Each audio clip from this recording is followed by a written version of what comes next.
Eh bien, bonjour tout le monde.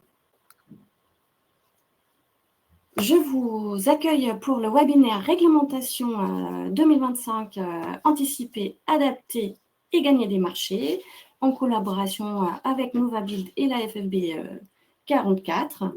Je suis Anna Kittels, chef de projet innovation NovaBuild, et je resterai votre guide tout au long de ce webinaire.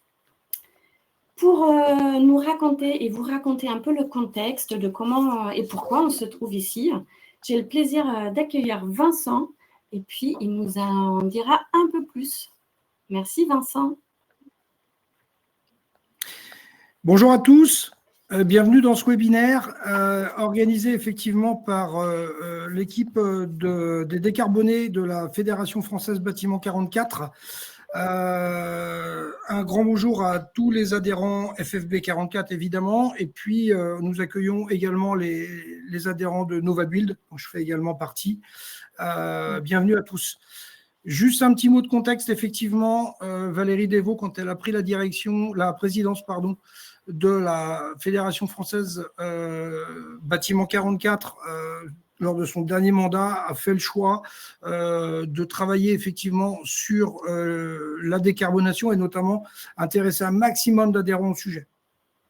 Elle m'a confié effectivement cette tâche avec Sylvain Fortineau, Étienne Balland, Édouard Jourdan et Hélène Beck. Effectivement, on a travaillé pour aller déjà chercher ce qui était existant. À la Fédé, on a trouvé énormément de dispositifs existants. On a trouvé des dispositifs par ailleurs, BPI, diagnostic, bilan carbone, etc. Donc, on a plutôt fait le choix, plutôt que positif, d'aller mettre. Et on a fait appel du coup à NovaBuild pour animer de manière effectivement à vers les changements liés au dérèglement. Du coup, effectivement, le programme, pour l'instant, a été engagé sur 5 ateliers. On est rendu au 3e. Ces ateliers se veulent individuels, c'est-à-dire qu'on peut en faire un, pas faire l'autre. On prend à son rythme. On veut emmener effectivement un maximum de gens sur ces ateliers. Aujourd'hui, on va revivre l'atelier numéro 2, qui avait été fait en présentiel avec une bonne douzaine d'adhérents de la Fédération Française Bâtiment.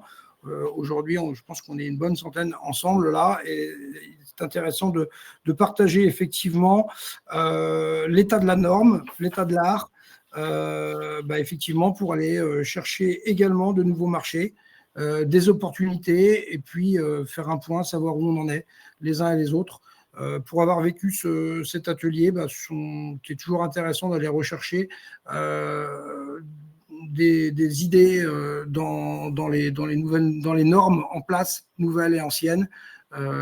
Petit rappel, c'est indispensable. Je vous souhaite un très très bon webinaire. Peut-être Anna, je te laisse la main à nouveau. Parfait, merci à Vincent.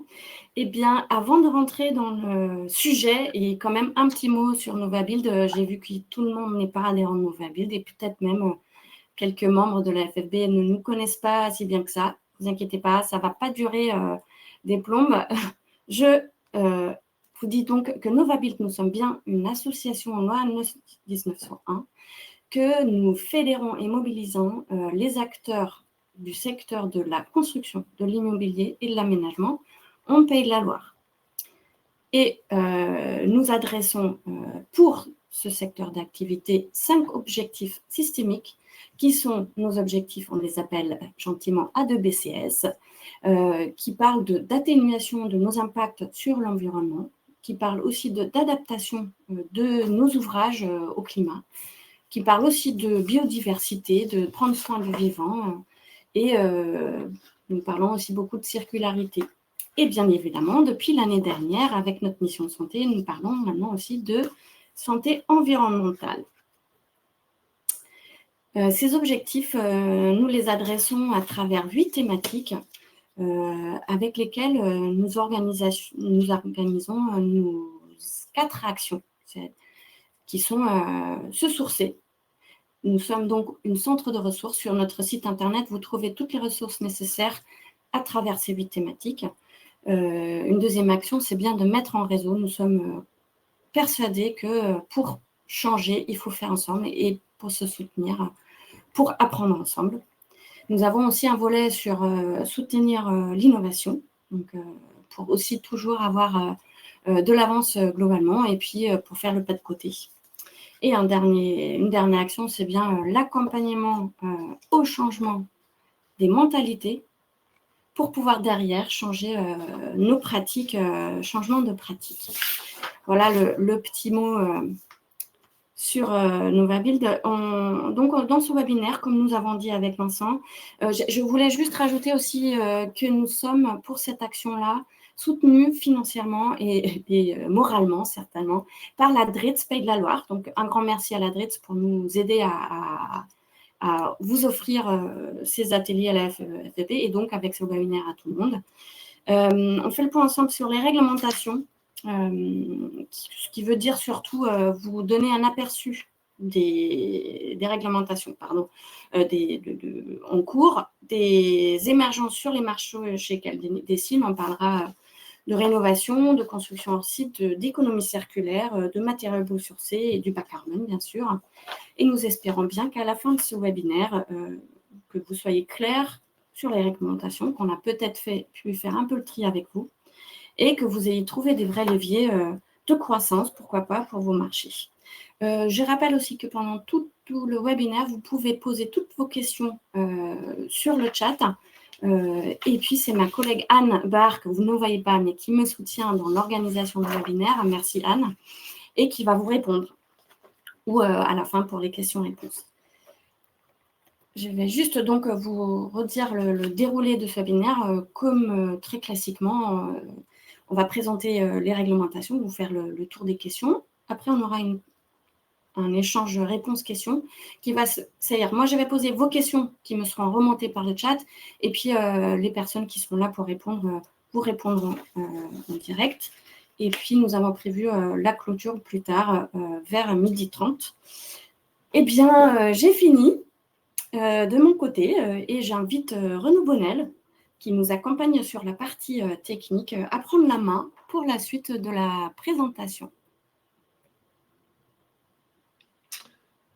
Merci beaucoup, Anna, et bienvenue à tout le monde. Ravi de vous accompagner pour ce webinaire sur cette présentation qu'on a voulu le plus large possible, mais qui reste malheureusement non exhaustive parce que nous avons beaucoup de réglementations en France. Là, l'idée, c'était vraiment de faire un focus sur celles qui nous semblaient importantes sur les sujets environnement et carbone. Moi, je m'appelle Renaud Bonnel, je suis évidemment membre de NovaBuild, un ancien aussi adhérent de la FEDE, du temps que j'avais une entreprise de bâtiment. Et maintenant, je fais de l'assistance à la maîtrise d'ouvrage sur les sujets environnementaux uniquement. Donc, beaucoup de pédagogie à travers des ateliers, de sensibilisation et puis évidemment ce genre d'accompagnement auprès de la FFB 44 et NovaBuild pour les entrepreneurs que vous êtes du côté de la FEDE, et puis ravi aussi de partager avec les autres adhérents de NovaBuild ce webinaire. Je pense qu'on peut passer peut-être à la présentation où je te repasse la main. Alors, pour rentrer dans le vif du sujet, on avait fait des belles slides où les choses arrivaient les unes après la suite des autres, mais ce n'est pas possible sur ce webinaire. Donc, vous avez effectivement déjà un aperçu de l'ensemble des paysages de ce qu'on va pouvoir évoquer, traiter aujourd'hui. On n'aura pas le temps de descendre évidemment dans toutes les profondeurs de toutes ces réglementations. Et on attaquera par le petit éviter de construire, grosso modo, comment on va pouvoir protéger nos terres fertiles dans les prochaines années. Et dans les 25 prochaines années, puisque l'objectif, on verra, de la ZAN, c'est de nous emmener jusqu'à 2050. On évoquera toute la partie, évidemment, rénovation, au travers de 3 réglementations, le décret tertiaire qui est en vigueur depuis quelques années, l'accompagnement par le DPE de cette rénovation du parc, qu'il soit tertiaire ou résidentiel, et puis les dispositifs autour de l'éco-énergie tertiaire, les PAC. On évoquera après la construction pure avec la RE 2020 qui a été promulguée grâce à la loi Elan, et puis le chauffage et le refroidissement. Donc, grosso modo, comment on va travailler sur les consignes de chauffage pour aussi avoir une baisse d'énergie. Pour rappel, il faut qu'on ait 50% de baisse de consommation énergétique d'ici 25 ans, d'ici 2050. Tous les sujets autour de la mobilité et donc du stationnement avec la loi APER, les sujets d'infiltration des parkings, les lois de la fameuse loi LOM de mobilité, et puis les sujets autour de stationnement des vélos qui effectivement arrivent très, très nettement dans les réglementations bâtimentaires. Et on évoquera rapidement, sans rentrer aussi dans le détail, le PNAC 3, Plan national d'adaptation au changement climatique. Il manque un petit C puisqu'il y a 2 C à la fin de PNAC. Où on a les premières mesures qui sont sorties, qui pour l'instant ne sont pas vraiment assujetties d'investissement en face, ce qui peut poser des problèmes sur des plans d'investissement, on le réévoquera, et puis on touchera juste un mot sur l'arrêt PMCB que certains d'entre vous ont déjà commencé aussi à mettre en place à travers le tri, l'ébène, voilà. Voilà pour le vaste paysage. L'idée, c'est bien évidemment d'avoir un petit exemple à chaque fois. On essaiera de voir un petit exemple local, territorial sur la région. Et puis, n'hésitez pas, effectivement, je le rappelle, à poser vos questions dans le chat. Si on y répondra forcément dans la dernière partie de ce webinaire. Alors, attaquons par la partie ZAN. On en a beaucoup parlé ces derniers temps. Alors, c'est moi qui vais faire ça. Voilà, j'ai la main. Donc, l'idée, c'est de là où on part, c'était d'abord de regarder ce qui s'est passé avant 2021. Notre but, là, d'ici la fin de la décennie, donc d'ici 2031, c'est de réduire de moitié la consommation de terres fertiles. On a effectivement, depuis 70 ans, largement consommé des terres agricoles avec l'extension des villes. Or, la ville grossit 3 fois plus vite que le nombre de ses habitants. Donc, on a un vrai sujet de comment on peut imaginer continuer à rénover et à construire en freinant largement l'impact sur les terres agricoles et les terres fertiles et l'impact sur le vivant, bien évidemment. En ce moment, on a une grosse discussion au niveau de nos législateurs sur le sujet de la ZAN, puisqu'on avait dans la loi certains aspects qui posaient des problèmes, notamment à des territoires. Donc, l'idée, c'est effectivement de regarder comment adapter. On a un sujet d'adaptation et pour autant, il ne faut pas, nous, on prône, on préconise de ne pas perdre de vue que le principe, c'est vraiment de protéger le vivant, de protéger ce qui nous nourrit, les terres fertiles et les terres agricoles, dans le but, en 2050, d'arriver à ce fameux zéro artificialisation nette. Encore une fois, le zéro artificialisation nette, ce n'est pas un zéro artificialisation brute, c'est-à-dire on devra compenser les terres qu'on continuera d'artificialiser par une désartificialisation de certaines terres ou de certaines friches. On a quand même pas mal de friches en France. Vous pouvez par exemple consulter un site qui s'appelle Cartofriche, qui est extrêmement bien fait pour regarder qu'on a quand même de la marge pour aussi ramener à la nature des terres, soit de cœur de ville, soit de friches industrielles à rendre à la nature. Pour l'instant, on sait que le Sénat a regardé l'assouplissement de la loi et on aura certainement les dernières infos d'ici l'été sur ce sujet de la ZAN. Petit zoom sur la renaturation. Le but, c'est bien évidemment de trouver une meilleure harmonie entre la ville et nos besoins de vivre, d'habiter, de travailler et ce végétal et ce vivant. On l'a souvent mis à part des villes et là, on a des conceptions qui arrivent. On vous montre ici le projet de l'île de Nantes avec d'ici là Paysage, Sylvanie, je ne sais pas si elle est présente parmi nous, sur le fait d'effectivement de trouver un meilleur équilibre entre végétal et entre vivant et espace de vie pour les êtres humains. L'idée, ça va être de refaire du sol fertile, repermettre de créer des îlots de fraîcheur, puisque ça s'inscrit aussi évidemment, ce ZAN, dans un besoin de végétal, d'évapotranspiration, de fraîcheur, qui va être impacté par le changement climatique qui malheureusement continue d'avancer et va continuer d'avancer dans les prochaines années. On le réévoquera tout à l'heure sur le PNAC 3.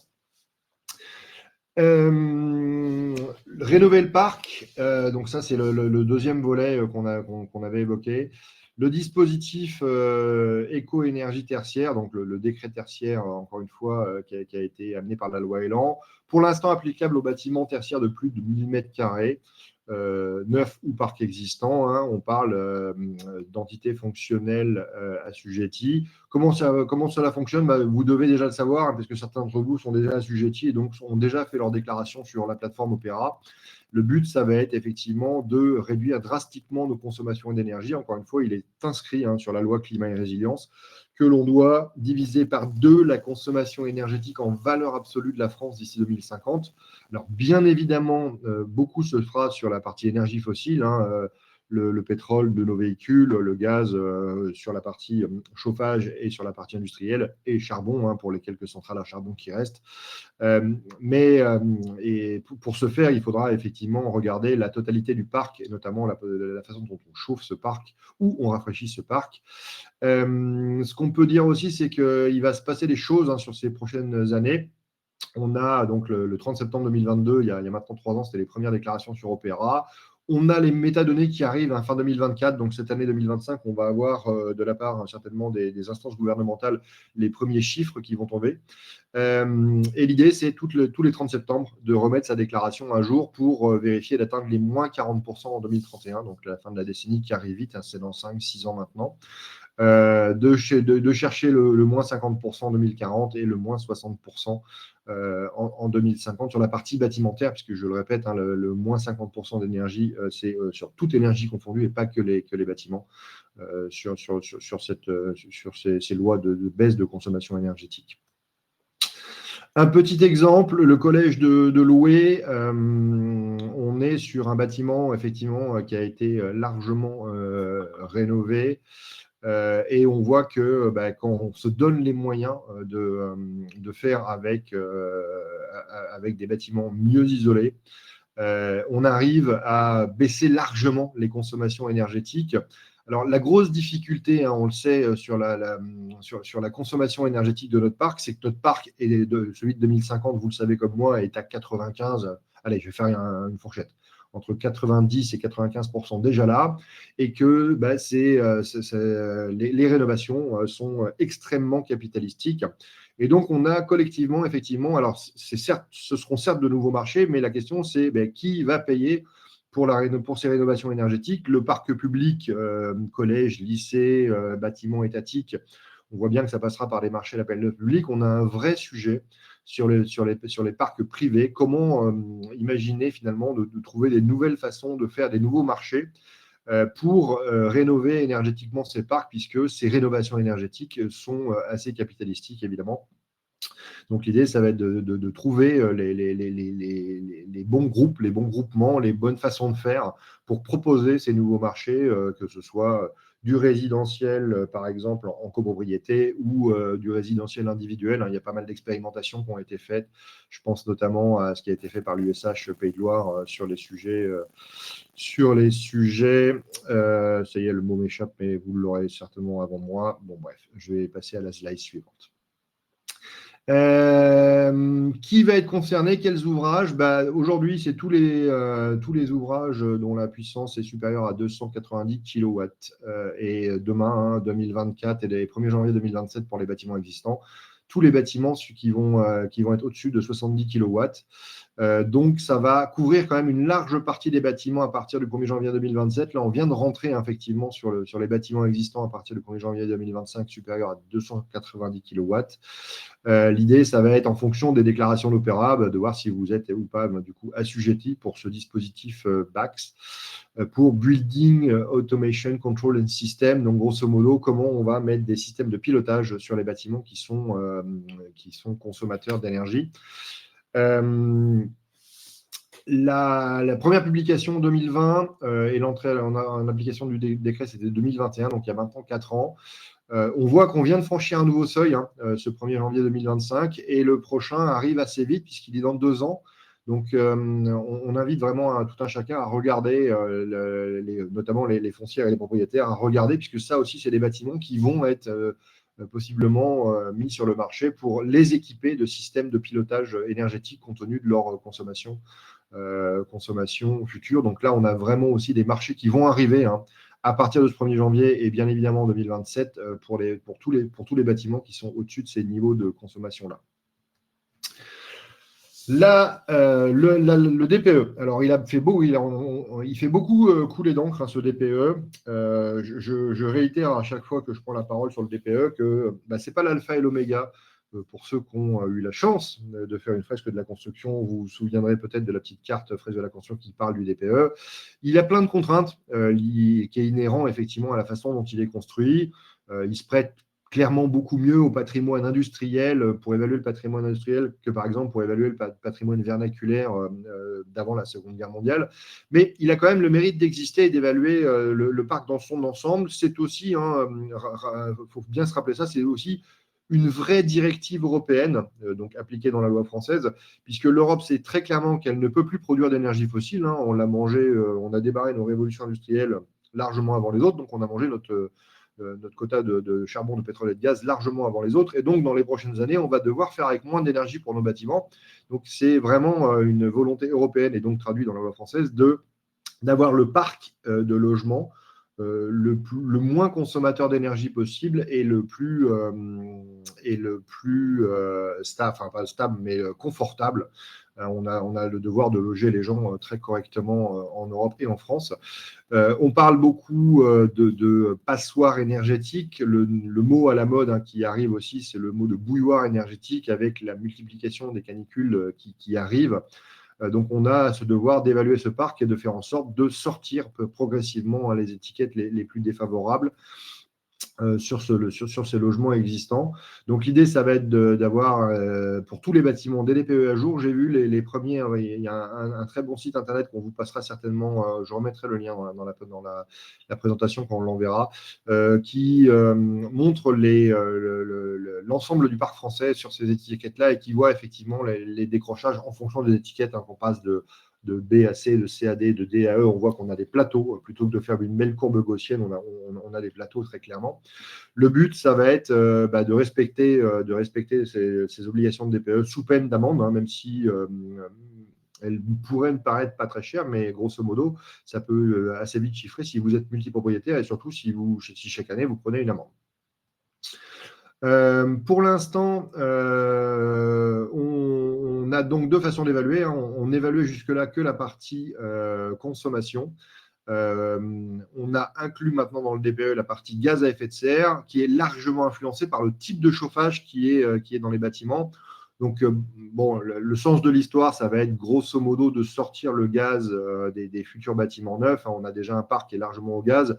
Et le but, ça va être que ce parc au gaz actuel soit remplacé par du gaz issu de méthaniseurs. Mais il est probable qu'une partie du parc sorte quand même du gaz fossile, parce que pour l'instant, le gaz issu des méthaniseurs reste epsilon par rapport à la totalité du gaz consommé en France.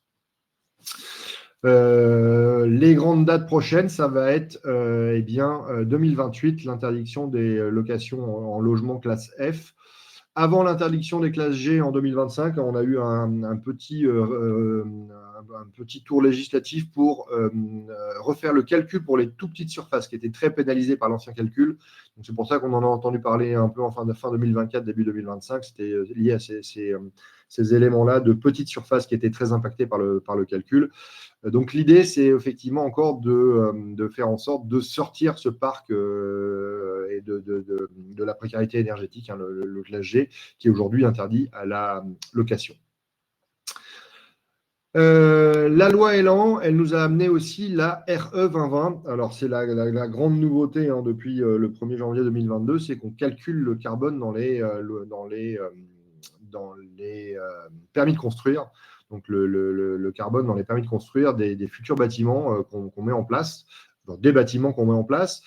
Il faut bien avoir en tête qu'entre le 1er janvier 2022, date d'apparition pour les logements, et le 1er janvier 2023, date d'apparition pour les bureaux, l'exigence réglementaire de la RE 2020 n'était pas bien au-delà de ce qu'on pouvait attendre quand on calculait le carbone d'une ERT 2012. Pour la bonne et simple raison, c'est qu'avant cette réglementation, on avait juste fait une expérimentation au plus c'est moins qui n'était pas obligatoire. Donc là, les premières années de la loi étaient bien évidemment juste faites pour apprendre à tout le monde à calculer, ni plus ni moins. Au 1er janvier 2025, on vient de donner un petit tour de vis, notamment sur le sujet énergie des logements collectifs et sur l'indice carbone construction, sur la partie construction. Et là, évidemment, on rentre dans le vif du sujet puisque cette loi carbone va nous inciter, va nous proposer, va nous obliger à faire évoluer nos façons de construire, d'avoir beaucoup plus de mixité de matériaux que ce qu'on avait l'habitude de faire dans le mainstream de la construction.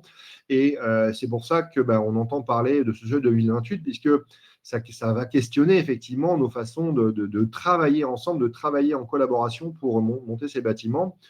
Ce que l'on peut dire aujourd'hui, c'est que les seuils 2025 sont atteignables sans trop de difficultés, hein, même si les équations économiques ne sont pas si simples, et vous le savez bien, puisqu'on a eu aussi l'inflation du prix des matériaux, on a eu aussi la remontée des taux bancaires qui a mis à mal un peu l'industrie immobilière. Mais on voit que les projets sortent, et même certains projets commencent à sortir en 2028 sur le papier, hein, notamment dans les permis de construire. Donc, on sait que la tendance est là. Il faut pas, voilà, l'idée, ça va être nous, notre volonté, c'est de passer le message de, relevons-nous les manches, hein, ne baissons pas les bras. On sait qu'on a actuellement une délégation parlementaire qui évalue notamment le seuil de 2028 qui va arriver dans 3 ans en se disant est-ce qu'on ne va pas trop vite sur ces seuils qui sont déjà inscrits dans la loi, je le rappelle. Et nous, notre idée, c'est de dire, mais en fait, ça va nous obliger à collaborer différemment et c'est plutôt une bonne chose que le bâtiment puisse relever ce défi-là, même si même si évidemment, on sait que ce ne sera pas dénué d'embûches et que les équilibres économiques vont être délicats à tenir et on en est évidemment bien conscient, mais pour autant, c'est encore une fois l'idée de montrer l'exemple, de montrer le chemin et de montrer la voie que l'industrie du bâtiment doit relever. À venir, le seuil 2028, le seuil 2031, pour votre information, donc je ne reviens pas sur les indicateurs qui étaient déjà présents sur la RT 2012, le BBio, le CEP. On a la partie énergie renouvelable, hein, qui est CNEP NR qui est arrivé sur cette RE, lycée énergie, donc le calcul du coût carbone de l'énergie sur l'ensemble de la durée de vie du bâtiment. Et bien évidemment, l'indicateur qui fait beaucoup parler, hein, c'est lycée construction, c'est notamment celui-là, puisque le lycée énergie ne bougera quasiment plus maintenant d'ici 2030. C'est bien lycée construction qui va avoir des seuils. Enfin, on a l'habitude de parler de seuils, mais c'est plutôt des plafonds à ne pas dépasser, hein, pour être exact sur le vocabulaire. Au-delà du seuil 2031, on a des groupes qui travaillent, hein, des groupes qui s'appellent sur le CAP 2030, qui vont notamment amener dans les expérimentations prochainement sur les bâtiments les sujets de l'eau, de la biodiversité, de l'adaptation au changement climatique, j'en oublie certainement, du réemploi évidemment, sur cette loi qui arriveront probablement à terme dans la législation post-2031. Donc la perspective, hein, c'est bien évidemment de continuer à progresser au-delà de cette loi sur les sujets qui étaient, entre guillemets, qui n'étaient pas dans le cadre de la loi et qui seront importants pour nos villes futures, adaptées à un climat qui dérive et bien évidemment agréable à vivre. Ce qu'on peut voir, c'est ces catégories de bâtiments. Grosso modo, on voit que ce champ de la RE va s'appliquer quasiment à tous les typologies de bâtiments et que certains bâtiments, effectivement, vont avoir des efforts à faire un peu plus importants que les autres. Hein. C'est ce qu'on peut constater. C'est ce qu'on peut constater sur le seuil IC énergie max et moyen. Petit exemple de la loi Elan, l'unité de gestion des sinistres de La Roche-sur-Yon, donc il est au niveau 2025 en HQE très performant et il a un label Biodiversity. Donc ils ont mis aussi l'accent sur pas mal de biosourcés et pas mal de sujets autour de l'adaptation et de la biodiversité. Béton décarboné préfabriqué, façade ossature bois. On voit que les bétons décarbonés ne seront pas forcément encore obligatoires sur tous les seuils RE 2025. Par contre, très clairement, ils deviendront quasi obligatoires sur les seuils RE 2028 d'ici 3 ans. Donc, ce qui laisse aussi le temps à toute l'industrie cimentière, à toute l'industrie du bâtiment de continuer à travailler sur les offres nouvelles qu'ils feront sur ces bétons moins carbonés plutôt que décarbonés, hein. Que ce soit les bétons base laitier de haut fourneau ou les bétons base argile, argile flash. Notre petit bâtiment, le pôle consommateur, le Blin 44, effectivement, sur un tiers-lieu sur l'économie circulaire avec des matériaux en éléments de réemploi. Il faut savoir que pour le coup, les matériaux en éléments de réemploi sont hyper intéressants sur l'IC construction puisqu'on les compte en zéro carbone. Alors, bon, le diable est dans les détails, puisqu'aujourd'hui, il y a aussi quelques matériaux de bâtiments qui sont très récents et démontés. Donc, il y a ce sujet de est-ce qu'on doit vraiment les compter à zéro carbone? La loi le permet, donc faisons-le, mais il faut quand même toujours avoir un petit esprit critique sur d'où viennent les matériaux de réemploi. L'idée, c'est de vraiment démarrer ces filières. On sait que ça demande de sourcer largement en amont, de trouver les gisements, de les identifier, de stocker ces gisements s'il y a besoin de les stocker. Et c'est ça qui peut être délicat, hein, de ne pas les abîmer. C'est consommateur de main-d'œuvre, donc souvent ces gisements ont un coût économique, hein, sans parler du coût carbone, qui peut être des fois équivalent à du neuf. Hein.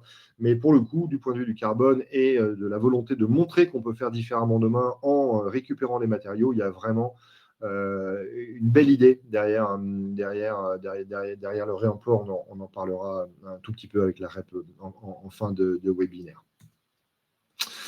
Petit tour d'exemple, la maison de la santé de Bellevigne-les-Châteaux, charpente et mur ossature bois. Donc on voit que le bois a pris sa place. La maçonnerie pierre naturelle, je suis un fervent, et donc on voit des beaux murs en pierre, je suis un fervent, et vous me connaissez peut-être par ailleurs, défenseur de la pierre en structure porteuse. Et donc voilà, si on peut le faire, c'est un bon moyen aussi de remettre à l'honneur nos carrières et nos carriers de roches ornementales. Et puis le béton, effectivement, à sa bonne et juste place, des fois en plancher, et là pour le coup en fondation, sur les revêtements de surface. Décarboner la construction, c'est aussi regarder nos énergies et mieux réguler, mieux calorifuger. Donc ça, c'est vraiment la partie économie d'énergie pure et dure une fois qu'on a produit cette énergie. Retenez que 2027, il y aura obligation d'installer des systèmes de régulation sur les locaux chauffe-eau et clim et l'obligation d'isoler les réseaux existants. Hein, donc il y aura vraiment un gros travail d'isolation et de régulation thermostatique sur la plupart des bâtiments existants pour ne perdre le moins d'énergie possible, hein, parce qu'il n'y a rien de pire que de produire, chauffer et perdre cette énergie aux petits oiseaux. Il y a quand même mieux à faire que ça. La partie stationnement, infiltration dans les parkings. Donc, on voit qu'effectivement, on va chercher sur nos parcs de stationnement extérieur à avoir un maximum d'infiltration à la parcelle. Donc, les obligations de parc existants d'intégrer 50% de surface de revêtement perméable pour l'infiltration des eaux de pluie, avec des sanctions qui peuvent aller quand même jusqu'à 225 000 kg € pour les personnes morales. Donc là, pour le coup, on a un vrai bras de levier sur les sanctions. L'idée, ça va être de travailler effectivement un maximum pour éviter les images qu'on connaît de ruissellement avec des événements, hein, on le voit dans le sud-est, alors c'est moins vrai dans nos régions, mais des événements orageux qui peuvent, ou des événements de fortes pluies hivernales qui peuvent créer des crues. Donc l'idée, c'est vraiment de favoriser ces infiltrations tant que les sols le peuvent, évidemment. La loi l'homme, l'idée là, c'est de travailler sur la transition vers les énergies propres, donc comment amener un maximum de bornes. Et là, pour le coup, c'est vraiment aussi les nouveaux marchés pour ceux qui sont sur les réseaux, hein. Comment électrifier le parc. Alors, on sait bien évidemment qu'on n'aura pas le même parc électrique qu'on a eu, le même parc, ou qu'on a actuellement le même parc thermique, hein. Mais l'idée, ça va être de se dire quand même, dans les lieux où il y a besoin de ces véhicules, notamment en campagne, ou les lieux qui sont moins bien desservis par les transports en commun, de permettre d'avoir ces bornes de recharge un peu partout qui viennent. Donc, on voit qu'elles se multiplient. Il y a encore beaucoup de travail, hein, sur les 5 prochaines années pour être à la hauteur de l'engagement de cette loi sur l'électrification du parc de transport. Et donc, évidemment, hein, se passer de pétrole, notamment sur la décarbonation complète des activités énergétiques françaises. Petit exemple avec la création d'un espace vert connecté, hein, à Loison-sous-Lens. C'est anecdotique, mais c'était voilà, histoire de faire un petit clin d'œil aussi au fait que l'électricité, c'est pas que pour les voitures, c'est aussi pour les personnes d'avoir ce besoin de pouvoir se brancher son téléphone, ni plus ni moins, hein, d'avoir toujours cette connectivité à disposition, y compris dans des espaces verts. La loi APER, accélération pour les énergies renouvelables, donc là, c'est vraiment comment produire de l'énergie. Eh bien, il a été décidé notamment qu'on pouvait en produire en faisant des ombrières, donc en faisant du pierre de coups, mettre les voitures à l'ombre pendant les grosses canicules et produire, même pas forcément pendant les canicules d'ailleurs, et produire un maximum d'énergie grâce à des panneaux solaires. Donc là, l'idée, c'est les parkings supérieurs à 10 000 mètres carrés, hein, les mises en conformité, et puis les parkings de 1500 à 10 000 m² avec un plafond de 20 000 kg par an. Ça, c'est les sanctions. L'idée, c'est vraiment d'augmenter, hein, ces surfaces. Le 1er juillet 2028 pour les parkings de 1500 à 10 000 m². Donc, ça va venir aussi assez vite et donc créer des nouveaux marchés de tous les petits parkings qu'on peut avoir, effectivement, qui vont devoir se couvrir d'ombrières pour produire de l'énergie.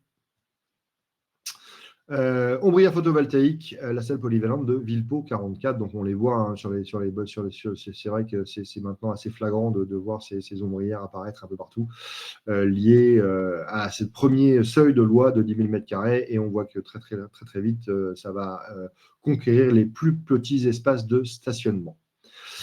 Les réglementations sur le stationnement des vélos. Alors, ça fait beaucoup débat, notamment chez nos amis promoteurs, à se dire, mais on fait des surfaces pour stocker les vélos et les vélos carbo démesurés, hein, dans les nouveaux bâtiments.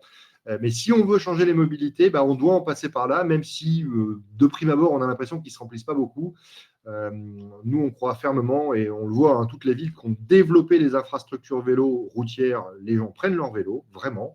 Et donc, il faut aussi leur laisser la possibilité de pouvoir le ranger en sécurité le soir, de pouvoir décharger leurs courses ou décharger leurs enfants aussi en sécurité, que ce ne soit pas trop contraignant pour accéder à leur logement, si on parle logement, mais pour accéder effectivement à leur lieu de travail, puisque c'est aussi valable pour les immeubles de bureaux. Donc l'idée, ça va être de continuer à œuvrer pour changer cette mobilité de 0 à 5 km pour permettre aux gens, et puis au-delà de 5, de 5 à 10 pour ceux qui sont équipés de vélos à assistance électrique, et donc d'avoir les infrastructures et de stationnement et pour rouler en ville sur ces vélos. Donc la réglementation sur le stationnement des vélos dans les bâtiments accompagne le changement global de mobilité qu'on doit faire pour décarboner nos petits kilomètres. Je suis quasiment au bout de cette présentation. Encore une fois, on n'est pas rentré dans le détail de toutes ces réglementations. On n'avait pas le temps matériel de le faire. Mais l'idée, c'est de susciter les questions. J'espère qu'il y en a eu quelques-unes dans le chat. Moi, j'avais que le chat modérateur sous les yeux, donc je n'ai pas vu vos questions passer. Mais on est bien évidemment avec Anna et avec les gens des décarbonés et même de la Fédé. On sera ravis de pouvoir échanger avec vous sur quels sont vos futurs marchés, comment vous voyez ça, quelles sont vos contraintes actuelles, parce qu'il ne faut pas les laisser de côté, il faut pouvoir en parler. Et donc, voilà, je repasse la main à Anna pour qu'elle modère la partie questions. Eh bien, super, merci à Renaud. J'ai déjà quelques petites idées de questions en tête. Par contre, j'invite donc Vincent Le Breton à nous rejoindre. Comme ça, nous serons à 3 en fonction des questions qui se posent pour pouvoir répondre et discuter un peu. Est-ce que Vincent, tu peux revenir? Ou est-ce que Anne, tu peux le faire revenir? Allô, allô? En tout cas, voilà. Parfait. Et donc, là, je vais donc commencer par une première question que je voulais poser à Renaud. Et puis, donc ton regard, Renaud, et puis même le deuxième regard de la part de Vincent. Nous avons bien promis quelque part de trouver des leviers pour les nouveaux marchés, de qu'est-ce que les entreprises aujourd'hui doivent anticiper et comment est-ce qu'ils doivent s'adapter au vu de tous ces exemples réglementaires et bâtimentaires que nous avons pu montrer. Est-ce que Renaud, tu peux revenir globalement sur c'est quoi les nouveaux marchés, vers quoi est-ce qu'il faut aller? Est-ce que tu as des idées par lot, par exemple, ou par entreprise, ou par type d'entreprise? La première réponse qui vient à cette question, c'est comment on refait du neuf avec du vieux. Donc, grosso modo, comment on parle de cette ville existante, qui est à 90% déjà, la ville de 2050, pour pouvoir adapter nos villes. Il faut bien comprendre que le monde de 2050, dans 25 ans, sera certainement très différent de celui qu'on connaît aujourd'hui. On a aujourd'hui, je le réitère, un sujet de dérive climatique et donc un sujet d'adaptation au changement climatique, parce que malgré tous nos efforts d'atténuation, on sait qu'on va avoir des trajectoires d'adaptation avec des villes qui vont devoir évoluer, qui vont devoir être beaucoup plus inclusives, notamment l'été, pour éviter d'avoir des villes qui ne soient pas des villes saines et pour la santé l'été. Donc, comment adapter nos bâtis existants qui n'ont pas du tout été faits pour le genre de climat qu'on va devoir avoir à gérer dans les prochaines années. Donc, tous les sujets d'adaptation, de réduction d'apport solaire l'été, tous les sujets de renaturation, de végétalisation, on voit bien, d'isolation évidemment, isolation, inertie, recréer de l'isolation, recréer de l'inertie, pour qu'on ait un parc qui soit vivable dans les prochaines années. Et c'est extrêmement rapide au regard de l'échelle de l'urbanisme. L'urbanisme, on est à 25-30 ans. Là, c'est quasiment la totalité de notre parc qu'il va falloir réfléchir différemment à l'aune des 25 prochaines années. Évidemment, la construction devra continuer, puisqu'on aura certainement des nouveaux besoins. L'idée, c'est qu'elle doit devenir le dernier recours si on a moyen de faire différemment avant la construction neuve, mais on devra aussi adapter des usages qui seront certainement demain différents des villes, donc construire aussi potentiellement des bâtiments neufs. On voit que la clé va être la collaboration entre les corps d'État, certainement beaucoup plus que ce qu'on fait déjà. Alors qu'on a l'impression déjà de faire beaucoup. On a vraiment moi, j'ai vraiment cette vision de... On va devoir continuer à mieux collaborer, pourquoi pas en se servant des nouvelles technologies, parce qu'elles sont aussi là pour nous aider à mieux collaborer. On parle pas ici d'intelligence artificielle, mais pour moi, elles sont aussi à mettre dans la boucle, ces technologies-là, pour nous aider à mieux faire demain sur les nouveaux marchés. Les changements de mobilité, pour ceux qui sont dans la partie aménagement du territoire VRD, vont être de nouveaux marchés extrêmement intéressants. La création d'ombrières, on l'a évoqué, évidemment, et la végétalisation des villes, évidemment. Vincent, est-ce que tu veux, pour ton exemple, par exemple, ce que tu vois? Bien sûr, je partage tout à fait ce qu'indiquait Renaud. Moi, je vais juste faire un petit focus sur la partie plus bâtiment, puisque c'est quand même notre activité principale. On sait que la RE 2020 évolue, nous contraint en tout cas la construction avec des règles de plus en plus importante. Donc, il va falloir, parallèlement à ça, on sait aussi que les matériaux, il y a notamment le sable qui risque de se faire de plus en plus difficile à extraire. On a des sujets sur l'eau également. Enfin, on est quand même un petit peu cerné sur tous les côtés. Il y a des sujets qu'il ne faut quand même pas oublier. On travaille tous notre SAV. Il va falloir préparer, travailler plutôt, plus sur la partie maintenance. Faire durer en fait les produits avant de les remplacer. Et c'était le sujet du dernier séminaire de la Fédération française 44, travailler énormément sur la partie réemploi, et avec les décarbonés, on va retravailler ce sujet-là. On a une visite d'organiser chez Cinéo, que je crois est présent pendant ce webinaire, pour travailler effectivement sur la manière de créer les filières, ou accompagner en tout cas les filières de récupération de matériaux de seconde main. On va continuer effectivement à regarder toute la partie recyclage. Pour ce qui me concerne dans la menuiserie extérieure, nous on travaille déjà avec des aluminiums à minimum à 75% recyclés, Circal. Sur le PVC, on est entre 43 et 47% de matière recyclée également. Sur la menuiserie, typiquement, on ne peut pas réemployer la menuiserie telle qu'elle, en tout cas pas dans sa forme, dans son utilisation première. Donc en fait, à chaque métier de s'interroger, surtout sur la manière dont il va pouvoir ou pas réintégrer de la matière. On sait par exemple qu'un charpentier métallique peut commencer aujourd'hui à créer des poutrelles standards qu'il va pouvoir démonter et utiliser sans avoir à refondre l'acier, par exemple. Donc il y a vraiment des sujets sur le réemploi à prendre en compte. On a parlé du recyclage également. Et puis peut-être échanger sur la construction hors site également, qui est une réflexion qu'il faut avoir, puisque ça permet certainement d'industrialiser un peu plus les process. Je pense qu'on va avoir ces réflexions-là à un moment ou un autre, industrialisées pour pouvoir maintenir aussi un niveau de prix, parce que ça fait partie des enjeux. On sait que pour construire plus à un moment ou un autre, il faut maintenir un niveau de prix acceptable pour les promoteurs, quels qu'ils soient d'ailleurs, privés, publics, collectifs ou tertiaires. Voilà quelques idées. Merci Vincent. Nous avons eu une question qui soulève une erreur que vous avez pu voir apparaître sur la slide 19 concernant la date de la RE 2020.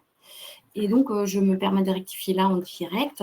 À compter du 1er juillet 2022, sont également concernés les bureaux et les bâtiments d'enseignement primaire ou secondaire. À partir du 1er janvier 2023, sont concernés également, que je retrouve bien là, les extensions des bâtiments, donc que ce soit habitations, bureaux, locaux d'enseignement primaire et secondaire, ainsi que les constructions provisoires. Est-ce que ça, tu veux rajouter quelque chose, Renaud, par rapport à cette rectification? Non, c'est bon. Ok. Et puis, une question sur l'obligation du solaire. Apparemment, quelqu'un a vu dans une newsletter Texol que la solarisation des parkings ne serait plus obligatoire, que apparemment l'Assemblée nationale aurait voté un amendement. Est-ce que toi, tu en sais plus, Renaud, sur cet amendement? J'ai cliqué sur l'article, j'ai vu 18 mai, donc là, pour le coup, 18 mai, c'est un peu trop là, on est le 20, donc là, désolé. Non, mais alors, par contre, il va falloir être effectivement attentif à ce qui se passe en ce moment, parce que on a évidemment en ce moment, on voit bien, hein, ça tangue un peu, et on aurait la volonté de lâcher un peu les ambitions, on va le dire comme ça. Nous, ça ne nous semble pas être la bonne idée. Maintenant, on n'est pas le législateur, donc effectivement, le législateur peut en ce moment effectivement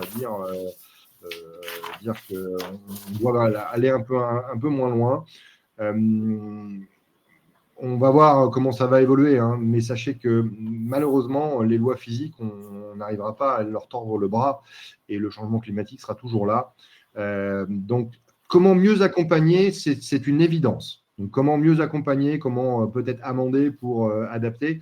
Par contre, lâcher les ambitions, ça nous semble vraiment pas la bonne idée, compte tenu du fait que, encore une fois, en Europe, on n'a plus d'énergie fossile à exploiter, et qu'on a tout intérêt à réussir notre transition énergétique.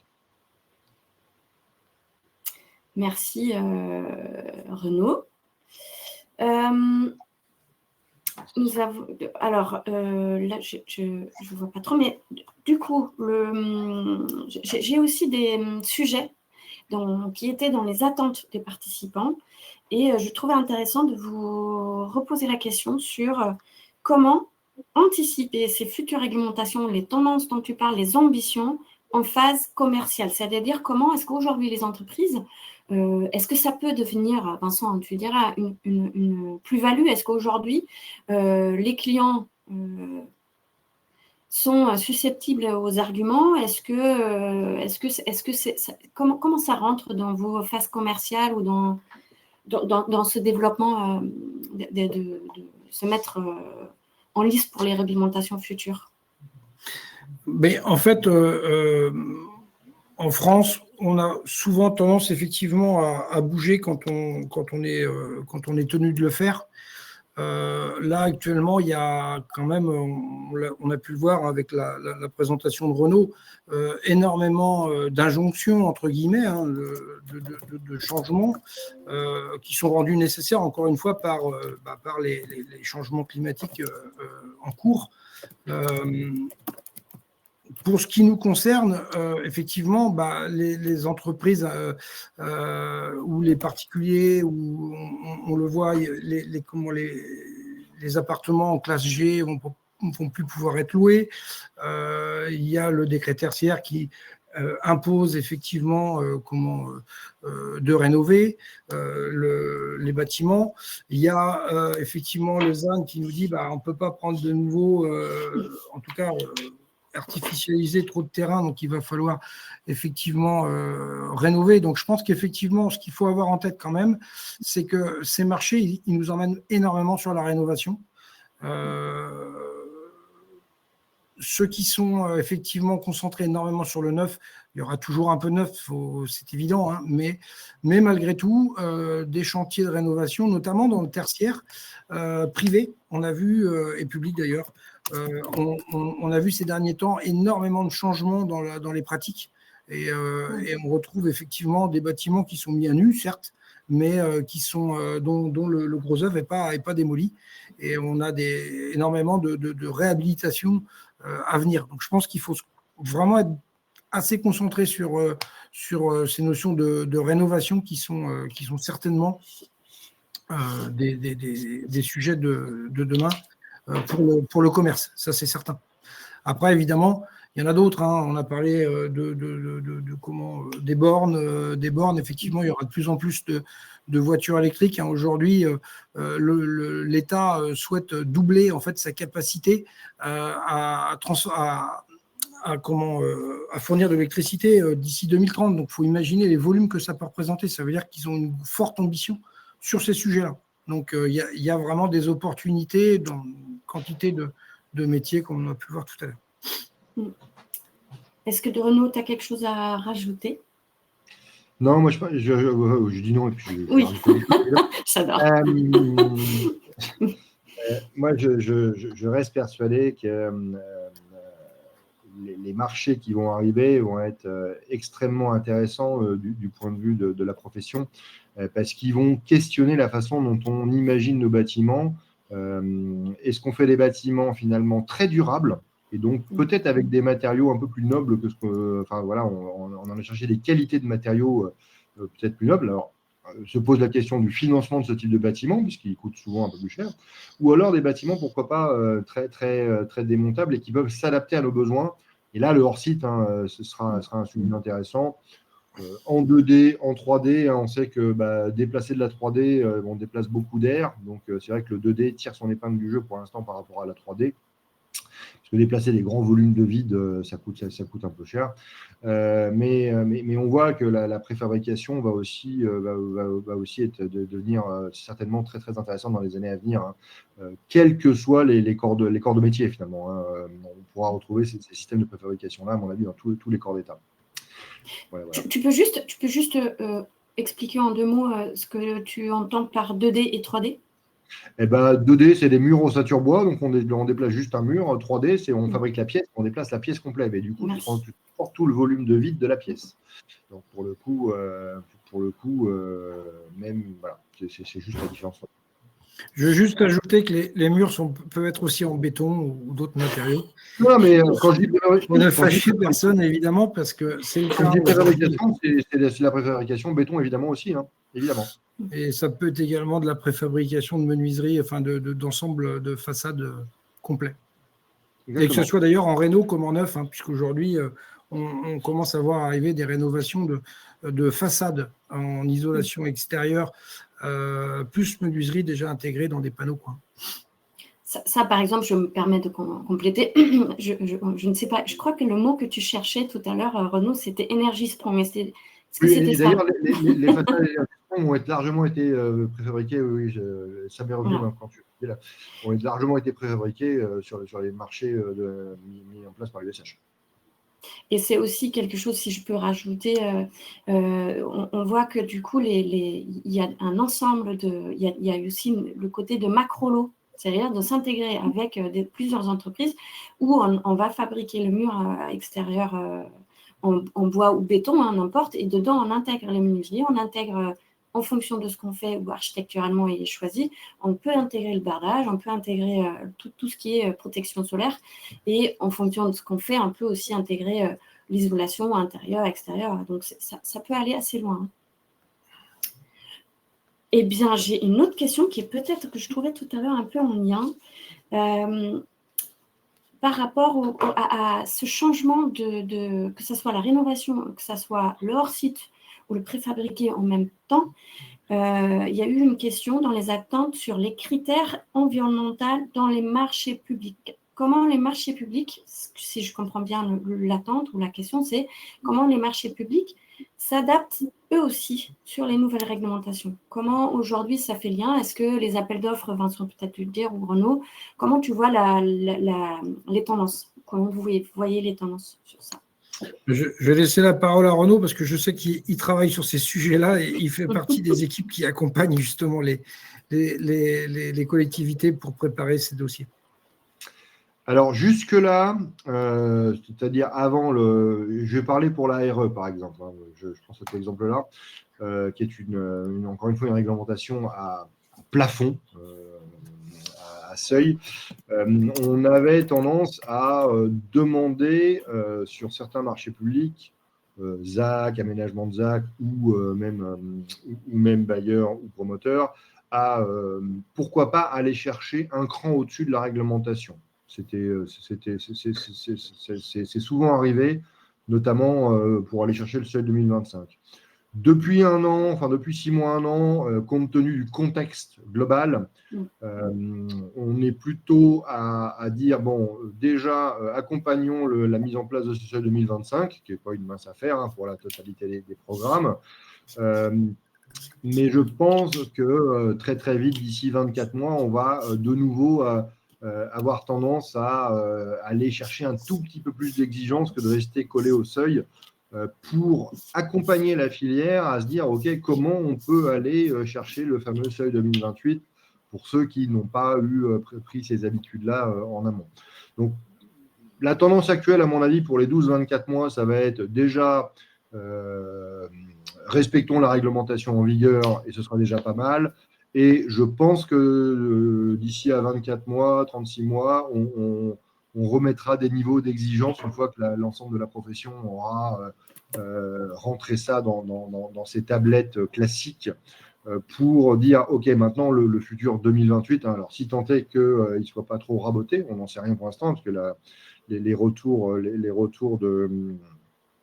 n'ont pas été faits au niveau du législateur sur est-ce qu'on y touche, est-ce qu'on n'y touche pas. Mais l'idée, ça sera certainement de remettre un petit cran. Tout dépendra bien évidemment du contexte économique dans 24 mois, parce que, encore une fois, on doit faire preuve de pragmatisme quand on est maître d'ouvrage ou quand on fait de l'assistance à maîtrise d'ouvrage pour que les sujets et que les dossiers sortent. Sinon, ça n'a aucun sens. Donc, l'idée, ça va être d'être vigilant à ça, garder les ambitions, évidemment, dans la mesure du possible, et accompagner la filière en favorisant ce dialogue qui permettront d'aller chercher ces nouveaux seuils. Merci. Je continue avec des questions intéressantes. Il y a une question sur la surélévation. Eh bien sûr, quand on dit surélévation, ça fait écho à ce que tu disais tout à l'heure, Renaud, sur, je ne sais plus exactement le chiffre, mais la ville en soi, elle est déjà là. Toutes les matières, on les a déjà. Et puis, il faut arrêter d'artificialiser. Et donc, allons construire partout des surélévations. Évidemment, ce n'est pas simple. Il y a plein de contraintes techniques et autres acceptations. Et donc, là, la question, c'est est-ce que c'est une ambition, la surélévation? Est-ce que c'est réaliste? Est-ce que c'est utopiste? Qu'est-ce que, là, par rapport à la législation, c'est vrai qu'on n'a pas parlé de... Il n'y a pas, selon moi, il n'y a pas de réglementation obligeant à la surélévation, c'est pas là, mais est-ce que utopie ou dystopie, tu peux en dire quelque chose, Renaud, et peut-être même, Vincent, si toi, tu as une expérience, un témoignage à nous partager. Bon, ça, c'est le sens de l'histoire pour moi. On va devoir, notamment dans nos villes, dans les villes moyennes, commencer à monter un peu plus. On était sur les villes moyennes à du R+1, +2. On va passer à du R+2, +3 dans les années à venir. Évidemment, il va falloir... Donc, le grand mot en ce moment, c'est simplification. Comment on peut rendre ça plus accessible et plus facile à réaliser, très clairement. Les réévaluations des PLUI devront être aidants là-dessus. Donc, il y a un devoir de vigilance aussi à ce que les nouvelles réglementations sur les hauteurs, à l'égout notamment, puissent permettre ces surélévations pour permettre effectivement que la ville puisse se reconstruire sur elle-même. Ça va. Si on ne veut pas s'étaler et que nos villes continuant d'attirer du monde, parce que nos villes, on continue d'attirer de la population, puisque l'activité économique se fait dans ces villes, on aura ces phénomènes de surélévation, certainement, et elles devront être favorisées. Je sais qu'elles ne le sont pas forcément tout le temps aujourd'hui. Vincent ? Ouais, moi, je peux juste partager une expérience.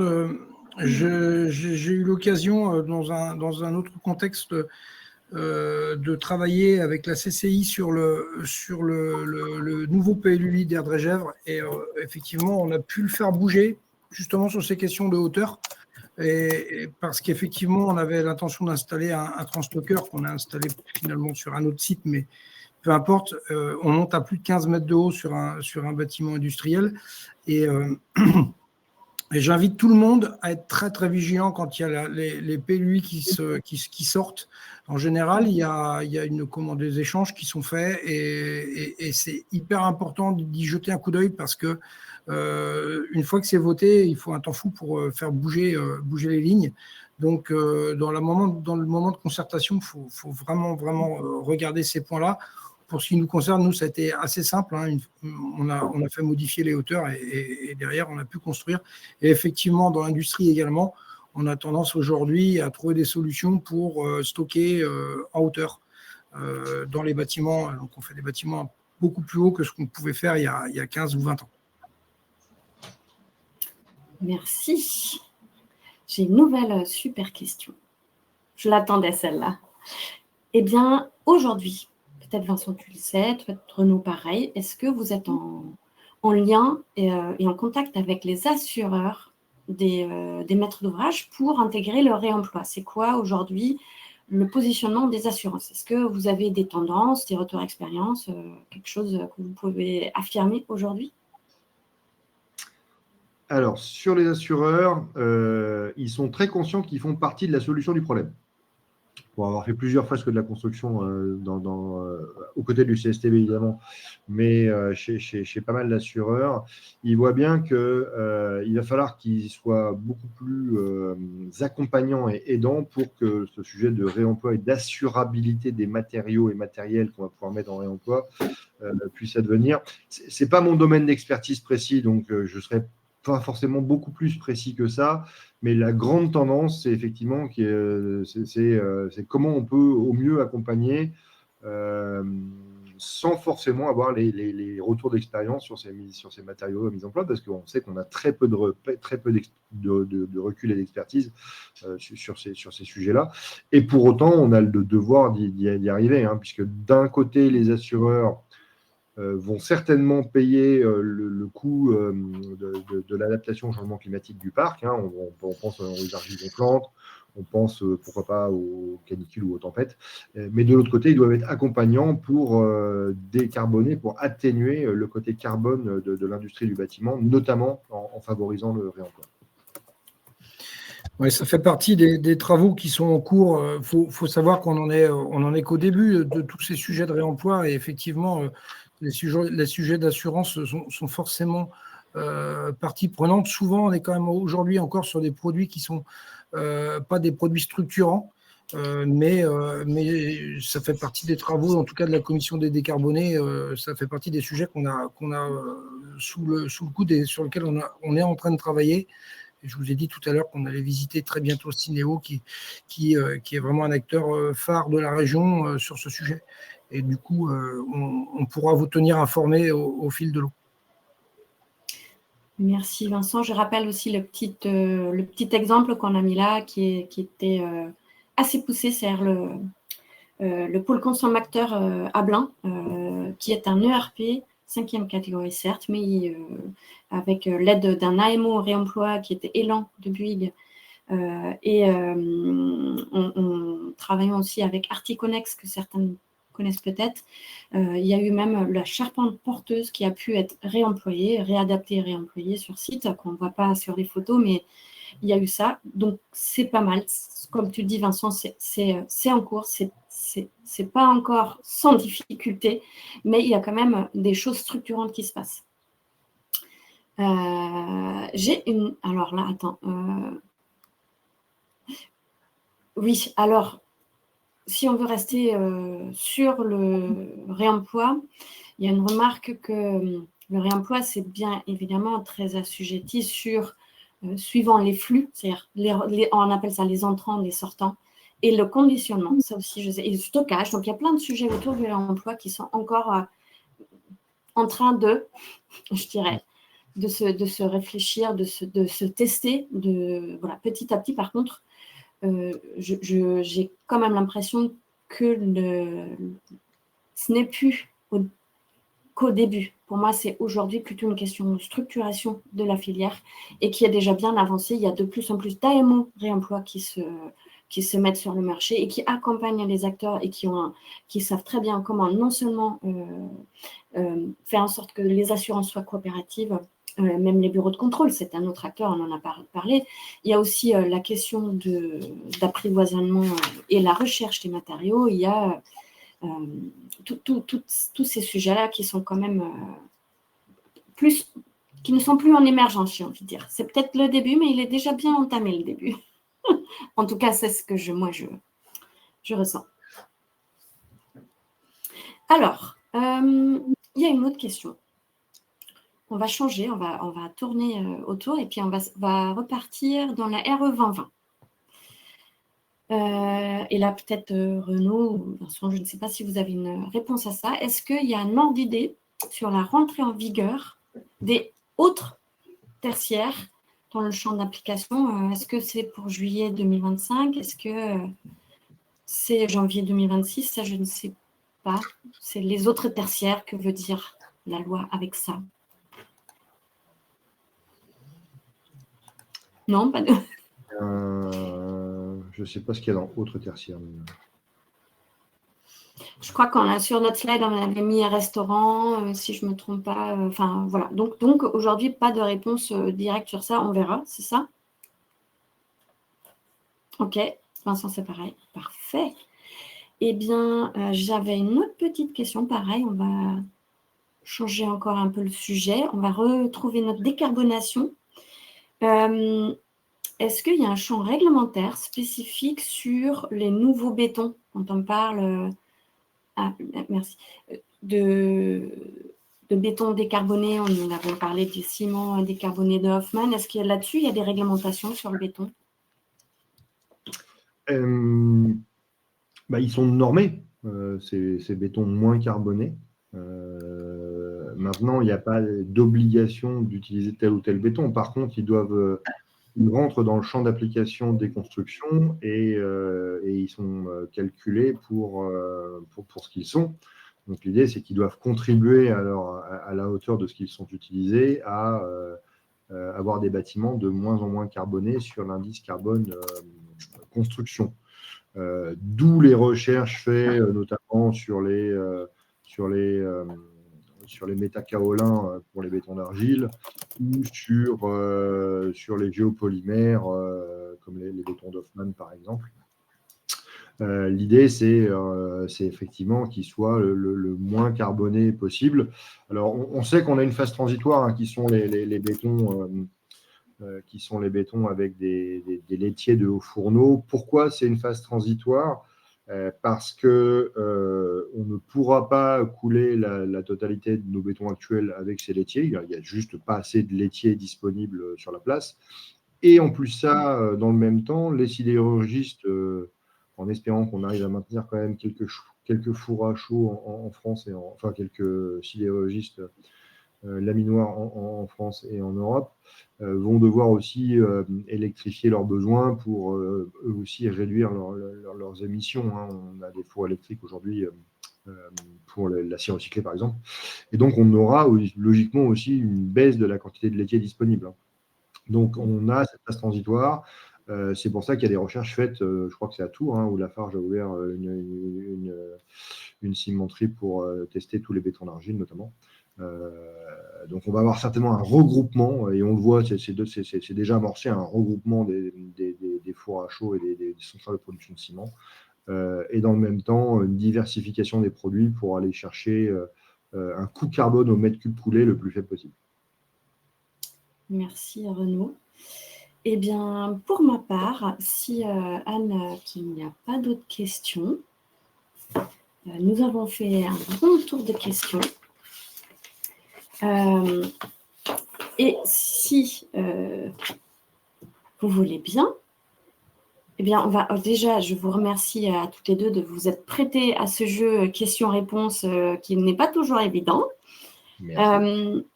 Et puis, pour clôturer ce webinaire, donc je remercie à tous les participants. Merci pour vos questions. J'espère que vous avez retiré les informations que vous avez cherchées. Et j'invite, pour clôturer ce webinaire, Hélène Becca pour nous dire un joli mot de la fin. Hélène, est-ce que tu es là? Super, merci. Vous m'entendez? Parfaitement bien. Parfaitement. Bah, écoute, merci. Là, j'ai mis à jour.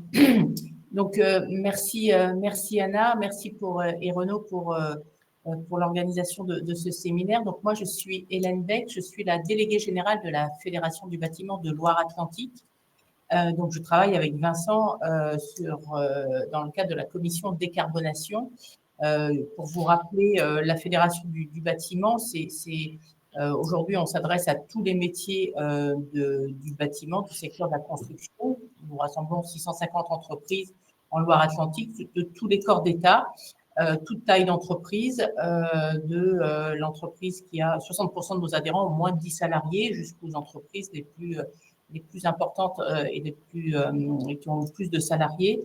Et la conviction et la demande, c'est vraiment d'accompagner nos adhérents vers la transition écologique. Et pour cela, on passe par le programme de sensibilisation que nous avons construit grâce à NovaBuild. Donc, ce programme, il est en cours depuis septembre 2024. Et nous avons encore trois dates programmées. Donc, la prochaine date, le prochain rendez-vous, c'est le 1er juillet sur le créneau 11h30. 13h, donc qui sera consacré à une visite de chantier. À cette heure, je ne peux pas vous en dire plus puisque Anna et son équipe est en train de travailler sur le sujet, la sélection du chantier, de manière à ce qu'il soit le plus parlant possible et le plus intéressant pour nos adhérents. On a également programmé au mois de septembre un format webinaire également, comme celui que l'on vient d'organiser, donc qui sera ouvert largement à tous les adhérents fédération, les adhérents de NovaBuild, qui permettra également de traiter un sujet lié à la décarbonation. Et nous avons, pour clôturer cette première année, choisi d'avoir un dernier atelier en physique qui se tiendra à la fédération le 5 octobre et qui sera consacré à la relation entre les acteurs, puisque Renaud l'a bien mentionné tout à l'heure, un des enjeux de réussite, ça va être de revisiter la manière dont on collabore dans l'acte de construire entre les différents acteurs. Et c'est ce sujet que Novabuild nous a proposé de traiter le 5 octobre. Et vous dire aussi qu'évidemment, la fédération accompagne les entreprises dans la transition écologique au travers de son service technique.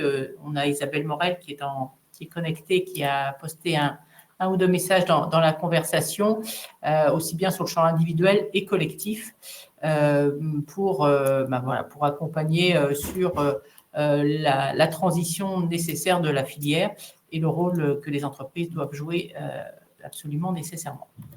Donc voilà, les quelques mots que je voulais vous passer. Eh bien, super. Merci Hélène, merci Vincent, merci Renaud. Merci à tous. Et comme ça, on vous souhaite un très bel après-midi. À bientôt. Au revoir. Au revoir. Au revoir.